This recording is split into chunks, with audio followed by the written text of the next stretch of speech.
Last week was the first time 4 top 10 teams fell in week 1. One of the big takeaways, expect chaos. That is something the Big 12 knows all about, Maddie. That's your favorite word. Last year, the Big 12, going into the last week of the season, 9 teams were still alive for a conference championship. It was absolutely chaotic. This year, I think there's only a couple teams at the top that have really separated. I know we've only played 1 week of football.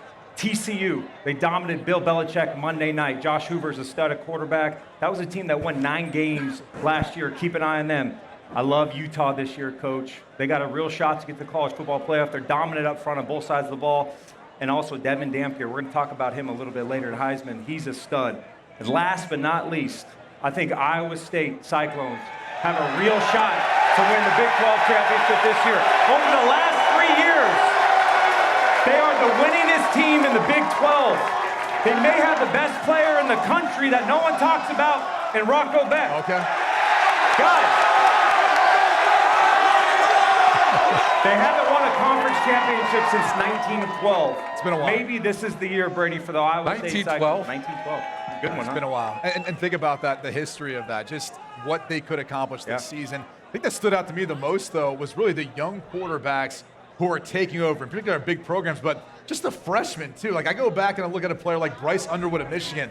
I get it, it's New Mexico. What he put on tape, though, gives you a lot of optimism if you're a Wolverines fan as far as what they're going to be at the end of the season. He's got all the tools, the intangibles, even in a losing effort. My guy CJ Carr, Notre Dame, he put that team on his back to help bring them back in that game versus Miami. The future looks bright there. You can go team by team, but there's greater expectations now, Matt, for these guys coming in as freshmen. I started as a true freshman. I stunk. It was tough. It takes a while to get going. These cats nowadays, Coach, they are ready to go. And even some of the guys who are starting for the first time, a guy like Julian saying last week, tight game, I get it, little lower scoring.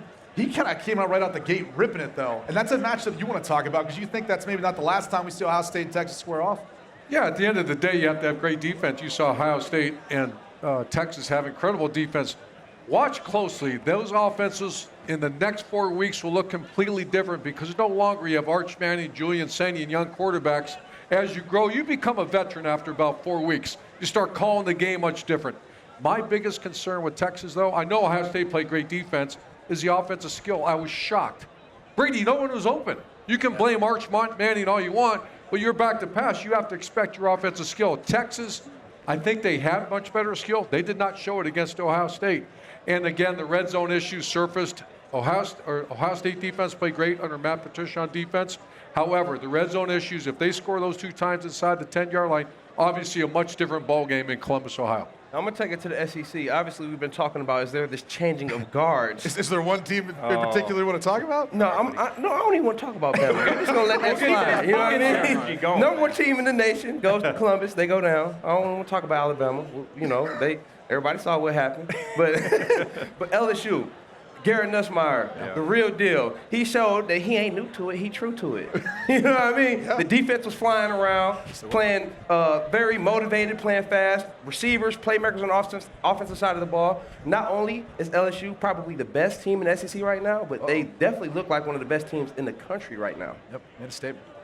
I'm sorry, it's hard to not smile looking at Are you wearing that all day? Man, You gotta you wear look that all so day. good. How good does he look, Games, huh? He looks good in those hours. Cyclone! Cyclone!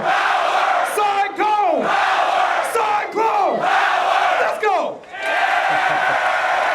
He's right at home. Right at home here in Ames. With that, let's welcome in our gaming expert, our college football guru, the Bear, Chris Felica. Bear, I don't know if you guys noticed this. A little extra hop in his step this week with what the U did Sunday night. Yeah, I certainly do. We'll get into that. But to piggyback off what Mark said, if you look at who played who last week, the most impressive complete performances, I thought LSU at Clemson. LSU looks like one of the most complete teams in the country, and you said it with Miami. It's starting to look a certain way in Coral Gables again with what they have on the defensive line, with what they have on the perimeter, and with Carson Beck at quarterback. I think the sooner people understand and realize that Miami is the best team in the ACC and probably one of the most 4 or 5 complete teams in the country, you're going to be better off long term. The Canes are legit.